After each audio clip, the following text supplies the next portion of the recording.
my beautiful bookish friends, and welcome back to my channel. So today I'm doing the first book haul I have of 2023. None of these have been purchased within the new year, but this will be my first haul because I didn't have enough to do a big cumulative haul, but now I kind of do after Christmas and stuff. So let's go through what I got.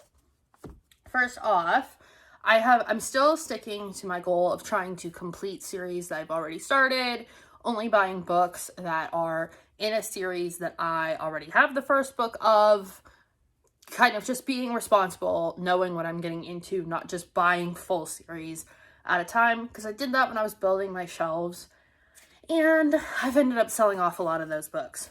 So the first one is super big. But it is The Nobleman's Guide to Scandal and Shipwrecks. This is by Mackenzie Lee. Here you guys can see the cover. It is the paperback edition because I have paperbacks of all the others. But this is the third book in the Montague siblings series. So this is about Adrian. And I don't know that we've met Adrian before. If we did, he was really little. I think maybe he was the youngest one. There was a baby in the first two, so this would be years later. But in this, it talks about him having debilitating anxiety, which each of the books addresses something like that. Like the first one, Monty has epilepsy, Adrian is going to have anxiety, and I don't remember what Felicity had.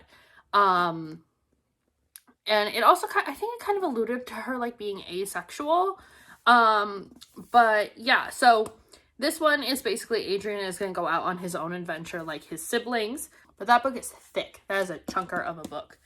The next one I got, I didn't even know was happening. I'm going to have to go back and reread the other two because, first of all, love the series. And also, I'm fuzzy on what happened. But this is Saint by Adrian Young. And this is in the Fable universe, as you can probably tell by the cool, half face thing. I think this is going to be a new duology in this series. But Saint is... I can't remember who Saint is. I think he controls the Narrows. And I don't remember if it's her dad or what it is. So I'm going to have to go back and read them, but I'm very excited for this. Adrian Young is an auto buy for me. I do need to get caught up on her backlist a little bit because I don't have The Last Legacy. And I'm also missing... There's another one in there called The Spell of Something. But I wanted to get this right away because I wanted it in hardcover to match Fable and Namesake. So we're starting off with a lot of seafaring stories, which I'm down for. The next one I got, okay, this was a boo-boo in the whole don't buy a sequel until you've read the next one.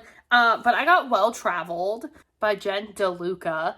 And this is, I'm not sure who this is about. Louisa Lulu Malone lives to work when Lulu's cousin Mitch introduces her to the Ren Fair. So again, this person may show up in Well Matched, which I haven't read yet. But this is the fourth book in this series. And I can't stand how cute these covers are. My other ones are, they're blocked in here by these books, or I would show you. But I love the color. I love that each of them starts with well. I have Well Played. I have Well,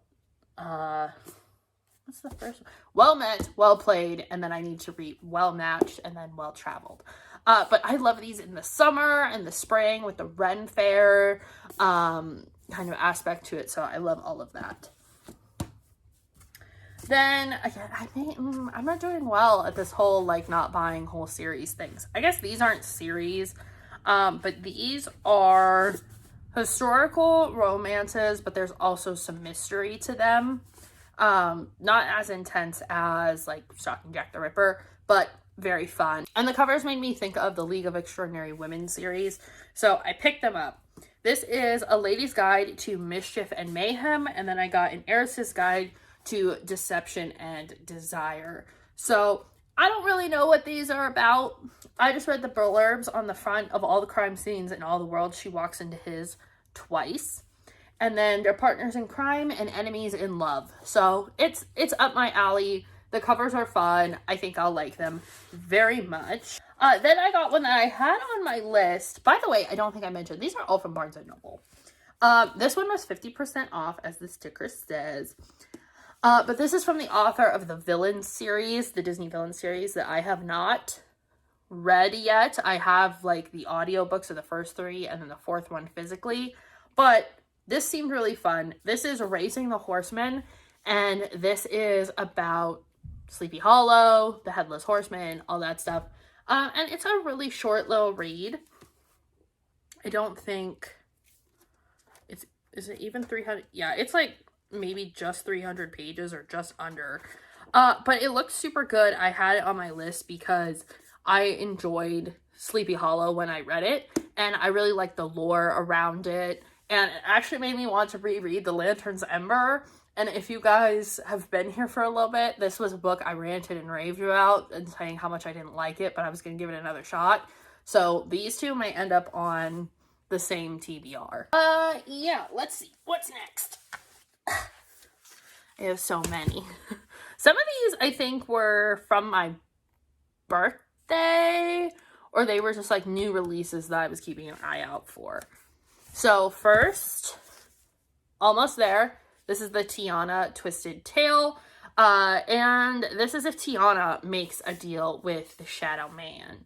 So I think this is going to get very dark very quickly, but I love these. And the next one coming out is Pinocchio. Then I did get a sequel, another sequel that I haven't read the first one of, but I know I'll love it because I love this author and I love this universe. It's Stephanie Garber, and it is the Barnes & Noble edition of The Ballad of Never After. And it just so happens to be signed because I have the signed edition of Once Upon a Broken Heart. So I had to get the next one. Look how pretty the cover is. I couldn't let this sit there. Come on. I mean, I have the collector's edition of Caraval. So this, I had to have it. I had to have it for me. Then we have some Book of the Month picks. I also got Kiss Her Once for Me, which I showed you guys already in a haul. No, in a TBR. And I also got Kingdom of the Feared by Carrie Maniscalco. But I've already talked about those. But my other 2 picks were Lock Every Door by Riley Sager, which I think everyone who loves thrillers have read. And then A Flicker in the Dark, which I actually didn't have on my list. But once I read the description, I was surprised. It's about a serial killer, 6 teenage girls go missing, and I think this girl's dad is a killer, and someone starts copying his murders. So she has to figure out who's doing that.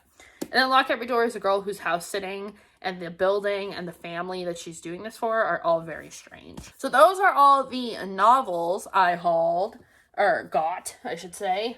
Then I did some damage at the comic book store because I love my local comic book store. So, comic books. I got so many because my dad always gets me a gift card to the comic book store the last like 2 or 3 years for Christmas. And this year he got me a pretty good sized one. So I went in to do some damage. Usually, if you get the big bind ups, they can be very expensive, or, they're always within the $17 range. I walked in to find that all of the ones that I need, except one, to complete the current series I am reading, were $5. And so I think we figured out it was $86 worth of these size comics for $25. And I've never been happier. So I got, let's see, Wonder Woman and Superman Volume 3, Casualties of War, which just look at this. Love it. I love the art styles in these. Number 4, which is Dark Truth. A little bit of a different cover there. And then A Savage End, which is this one. Very cool. And then I got more of the New 52 of Wonder Woman. I did need 3 and 4, but they did not have them, so I'm going to have to go back. I actually still have some of my gift card left over. So I got number 4, I got number 5, which is Flesh, and number 6, which is Bones. So but I can easily find number 3. I picked up some of the YA graphic novels that DC has been doing, and I got Zatanna, the Jewel of Gravesend, which I think is super cool, how the little puff of smoke kind of looks like cotton candy. Plus, I don't know a lot about Zatanna, so I would love to dig into that one. I got A Catwoman Tale Under the Moon. This one is a young Selena Kyle. And then I got Poison Ivy Thorns, which is kind of the backstory to Poison Ivy. So that is it for my haul. Not super big, not super small. Very happy with all my purchases and very eager to get into all of these. Like, I want to bust through these comics all so bad. But I do need to catch up with some of the series first. So that's probably the plan for the rest of today. But if you guys enjoyed this video, make sure you let me know down below. Like, comment, share, and subscribe. And let me know what you bought or what you received for the holiday season in terms of books. And I will see you guys in the next one. Bye.